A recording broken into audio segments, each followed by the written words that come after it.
আজকে রান্না করব হচ্ছে রুই মাছের মাথা দিয়ে পুঁই শাক দিয়ে বেগুন দিয়ে রান্না করবো। এই জন্য হচ্ছে অনেকগুলো পেঁয়াজকে আগে কেটে নিয়েছি। এখন পেঁয়াজটা দিলাম, পেঁয়াজটাকে একটু হালকা ভেজে নেব। মাছটা মূলত কষিয়ে রান্না করব।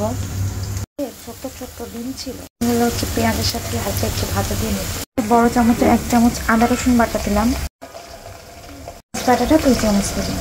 বেশ কিছু কাঁচামরিচ দিয়ে দেবো। মূলত আমি বাসায় কাঁচামরিচ দিয়ে রান্না করতে পছন্দ করি।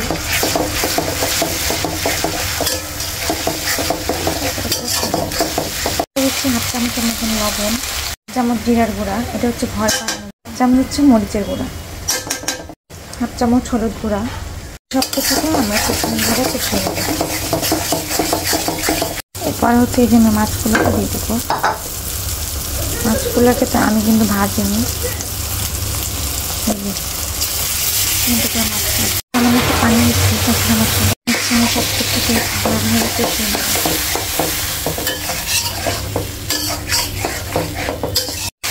মাছগুলো যখন কষানো হয়ে যাবে তখন দেখবেন যে মাছগুলো অনেক নরম হয়ে গেছে, তখন কিন্তু হচ্ছে এরকম করে ভেঙে দেবেন, তাহলে হচ্ছে মাছগুলো খেতে আরও বেশি ভালো লাগবে। আমি অলরেডি কিছু মাছ ভেঙে দিয়েছি। মাছটাকে একটু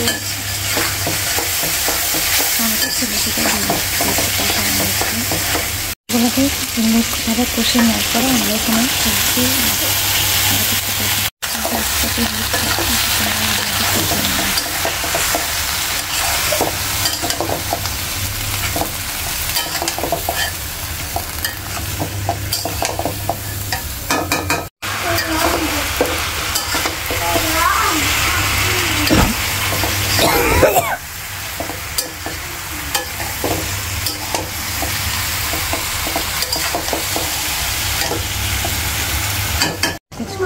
কষিয়ে